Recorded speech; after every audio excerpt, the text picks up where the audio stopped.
지난 시간에 성경이 말하는 죄, 하마르티아는 관역에서 벗어난 것을 의미한다고 말씀드렸습니다.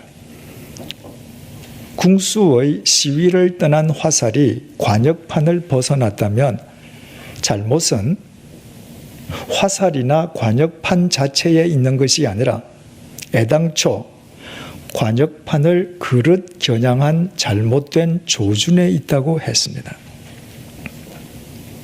죄도 이와 같아서 하나님을 향하여 조준되어 있지 않는, 잘못 조준되어 있는 인간의 마음 그 자체가 죄요. 살인, 강도짓과 같은 범죄 행위는 잘못 조준된 인간의 마음이 빚어낸 결과일 따름이라고 했습니다. 그러므로 살인, 강도짓과 같은 범죄 행위는 세상 법정이 담당할 몫이요, 하나님의 심판은 언제나 잘못 조준되어 있는 인간의 마음을 겨냥한다고 했습니다. 하나님께서는 항상 인간의 외모를 보시지 않고 인간의 중심, 마음을 보시는 분이시기 때문입니다. 그러므로 우리가 하나님의 말씀을 경청하고 그 말씀을 우리의 마음속에 담을 때 성령님께서 우리의 마음속에 주인으로 임하시어 우리가 바른 그리스도인으로 살 수 있도록 우리를 도우시는 것은 필연적인 성경의 논리입니다. 그 이유 역시 성령님께서는 우리의 외모가 아니라 우리의 중심, 마음을 보시는 분이시기 때문입니다. 그래서 주님께서는 외적으로 드러난 삶에만 집중하는 바리새인들과 서기관, 잔과 대접의 겉은 깨끗이 하되 그 안에는 탐욕과 방탕으로 가득하게 하는도다. 눈먼 바리새인이여, 너는 먼저 안을 깨끗이 하라. 그리하면 겉도 깨끗하리라. 화 있을진저 외식하는 서기관들과 바리새인들이여, 회칠한 무덤 같으니 겉으로는 아름답게 보이나 그 안에는 죽은 사람의 뼈와 모든 더러운 것이 가득하도다. 이와 같이 너희도 겉으로는 사람에게 옳게 보이되 안으로는 외식과 불법이 가득하도다. 잘못 조준되어 있는 더러운 마음에는 아랑곳하지 않고 오직 겉으로만 번지르르한 삶을 추구하는 바리새인들과 서기관들을 주님께서 이토록 질타하셨던 것은 그 마음이 교만해서 도무지 하나님의 말씀을 들으려 하지 않는 그들의 심령 속에 하나님의 영이신 성령님께서 임하실 수 없었기 때문입니다. 하나님의 성령님께서 임하실 수 없는 교만한 마음을 소유한 그들은 아무리 겉으로는 화려해 보인다 할지라도 실은 걸어다니는 공동묘지에 지나지 않았습니다. 오래전에 한 교우님으로부터 의미 있는 사진을 한 장 받았습니다. 대학교 교실 안에서 유리창 밖에 있는 나무 숲을 촬영한 사진이었습니다. 그런데 그 사진 속의 모든 유리창들이 다 닫혀 있는데 유독 한가운데의 유리창 하나만 바깥쪽을 향해 열려 있었습니다. 그리고 그 사진 뒤에 열려진 창, 그 너머에서 들려오는 소리라는 글이 기록되어 있었습니다. 그것은 곱씹어 볼수록 참으로 의미 깊은 메시지를 던져 주었습니다. 닫힌 창문은 단절의 상징입니다. 창문이 닫혀 있음으로 인하여 창 안쪽 세계와 창 바깥쪽 세계는 별개의 두 세계로 분리되어 버리고 맙니다. 그러나 창문을 열면 그 즉각 창 안쪽 세계는 바깥쪽 세계와 연결되고 바깥 세계에 있는 모든 것을 얻게 됩니다. 신선한 공기를 얻습니다. 새들의 노래소리를 얻습니다. 향기로운 꽃내음을 얻습니다. 창 밖에 있는 사람들과 대화를 나눌 수도 있습니다. 나아가 열려진 창은 창 안쪽 세계를 온 우주와 연결시켜주는 통로가 됩니다. 따라서 사방이 벽으로 막혀있는 방 안에서 열려있는 창문 하나의 중요성은 아무리 강조해도 지나침이 없을 것입니다. 우리가 하나님의 말씀에 귀를 기울이고 그 말씀을 겸손하게 내 마음속에 담는 것은 하나님을 향해 내 심령의 창문을 여는 것과 마찬가지입니다. 그 창문을 통해서 우리는 하나님과 하나님의 세계와 만나게 되고 그 창문을 통해 성령님께서는 내 속으로 들어오시어 내 인생의 주인이 되십니다. 그리고 성령님께서는 내가 그리스도인으로 살아갈 수 있도록 나를 도우시고 나를 새롭게 세우시고 또 새롭게 빚어주십니다.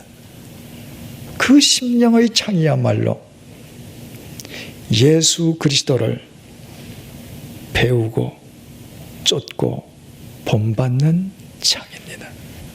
그 창은 예수 그리스도를 느끼고 예수 그리스도를 호흡하고 예수 그리스도와 대화를 나누는 생명의 통로가 됩니다. 그 심령의 창은 동시에 사람을 위한 창이기도 합니다. 하나님의 말씀 속에서 성령의 전이 된 그 겸손한 심령의 창은 나와 다른 사람을 받아들이는 수용의 창이요, 다른 사람의 아픔과 고통에 눈뜨게 해주는 통찰의 창이요, 다른 사람의 입장에 내 자신을 세워주는 이해의 창이요, 궁극적으로 내 주위 사람들과 더불어 살게 해주는 조화의 창입니다. 그러므로 나를 진정한 그리스도인이 되도록 나를 이끄시는 성령님과 연결될 수 있는 심령의 창을 열지 아니하면 아무리 함께 사는 부부라 할지라도 가장 결정적인 순간에는 남보다 나을 바가 전혀 없게 됩니다. 그리스도인이 하나님의 말씀을 떠나서는 어떤 경우에도 참다운 그리스도인으로 살 수 없는 까닭이 바로 여기에 있습니다. 오직 하나님의 말씀 속에서만 나를 그리스도인답게 살게 해주실 성령님과 내 자신을 연결시켜주는 심령의 창문을 비로소 열 수 있기 때문입니다. 그러나 그것은 성령 하나님께서 먼저 내게 임해 계시고 성령님께서 내게 먼저 하나님의 말씀을 주셨기 때문에 가능하다는 사실을 우리는 결코 잊어서는 안 됩니다. 내가 방 안의 창문을 열 때 창 밖의 신선한 공기와 소리가 즉각 방 안으로 들어오는 것은 창 밖의 소리와 창 밖의 공기가 닫혀 있는 창문과 맞닿아 있었기 때문입니다. 내가 심령의 창문을 열 때 성령님께서 즉각 내 마음의 주인으로 들어오시는 것 역시 마찬가지입니다. 고넬료 일행들이 전혀 알지도 못했던 성령님께서 요바에 있는 베드로를 당신의 신비스러운 방법으로 가이사랴 고넬료 집으로 옮기시기까지 이방인 고넬료 일행에게 그들이 상상치도 못했던 하나님의 말씀을 먼저 주신 것처럼 우리가 성령님의 성함을 들어보기도 전에 성령님께서 먼저 우리 심령 밖에 임해 계시고 우리가 하나님의 말씀을 알려고 그 어떤 노력을 기울이지 아니하였음에도 수없이 많은 사람을 동원하여 성령 하나님께서 우리에게 하나님의 말씀을 먼저 주셨기에 우리가 그 말씀 속에서 심령의 문을 열기만 하면 성령님께서 내 마음속의 주인으로 들어와 주시는 것입니다. 그래서 성령님께서는 요한계시록 3장 20절을 통해서 오늘도 우리에게 이렇게 말씀해 주고 계십니다. 볼지어다 내가 문 밖에 서서 문을 두드리노니 누구든지 내 음성을 듣고 문을 열면 내가 그에게로 들어가 그로 더불어 먹고 그는 나로 더불어 먹으리라. 바로 이것이 하나님께서 우리에게 베풀어 주신 은혜를 감사하는 이 감사주일에 성령님께서 우리에게 주시는 메시지입니다. 내가 하나님을 알기도 전에 성령님께서 먼저 내게 임해 계시고 내가 하나님의 말씀을 알기도 전에 성령님께서 내게 먼저 하나님의 말씀을 주시고 더욱이 내가 그 성령님을 향하여 심령의 문을 열도록 성령님께서 밤낮 말씀으로 내 심령의 문을 두드러 주신 것보다 더 큰 감사의 조건이 어디에 있겠습니까? 지난 1년 동안 우리의 소유가 더 늘어났을 수도 있습니다. 그러나 하나님을 믿는 우리에게는 그것은 진정한 감사의 조건일 수 없습니다. 이 세상의 소유는 아무리 늘어나도 결코 우리를 영원히 살려주지 못하기 때문입니다. 반대로 지난 1년 동안 우리의 소유가 줄어들고 그로 인해 우리의 삶이 더 궁핍해졌을 수도 있습니다.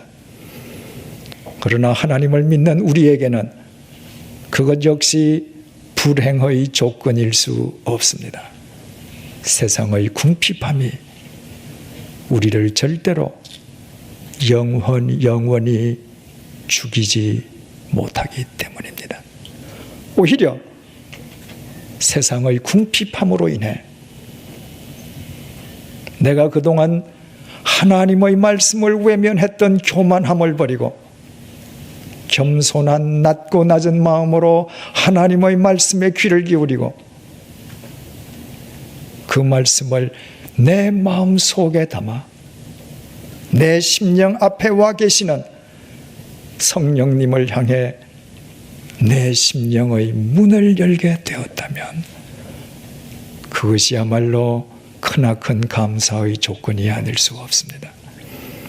우리가 말씀 안에서 성령님을 향해 심령의 문을 연다는 것은 한편으로는 유한한 내가 영혼에 접속되는 것을 의미하고 또 한편으로는 파리처럼 보잘것없던 미물인 내가 이 세상을 새롭게 하는 작은 예수가 되는 것을 뜻하기 때문입니다. 사랑하는 교우 여러분, 우리 모두 낮고 겸손한 마음으로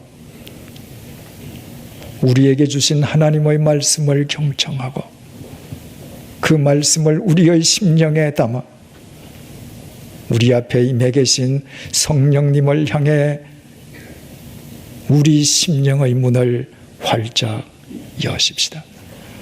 그 문을 통해 우리 인생의 주인 되어주신 성령님의 인도하심 속에서 오직 예수 그리스도를 본받아 사는 진정한 그리스도인들이 되십시다.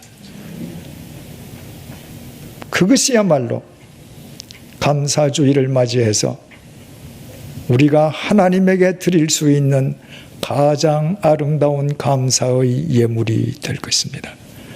하나님께서는 당신의 말씀 속에서 당신을 향해 심령의 문을 연 사람을 통해서만 역사하실 수 있기 때문입니다. 기도하시겠습니다.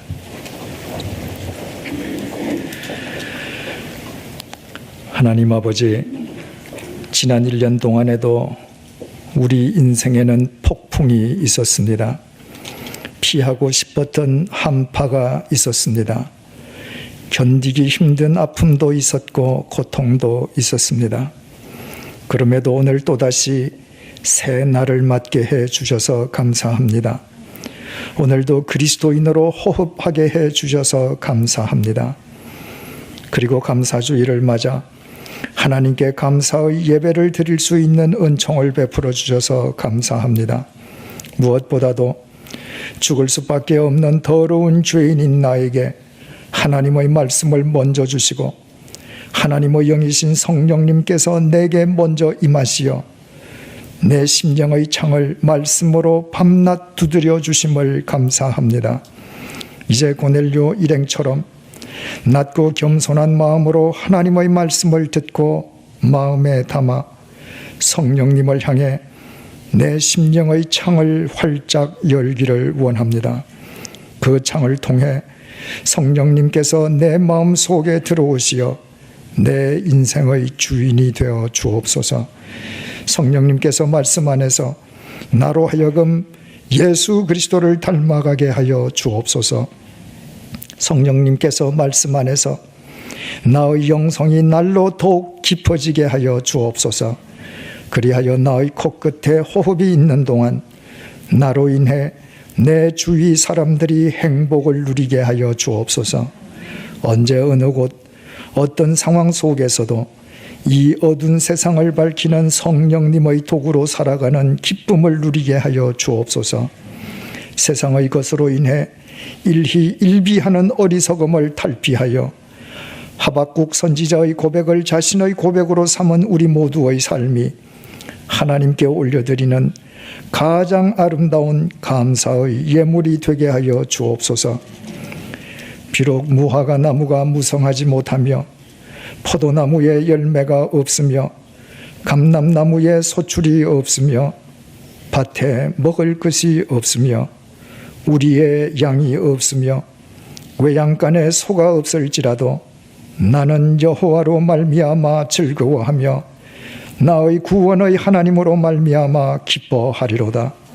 주 여호와는 나의 힘이시라.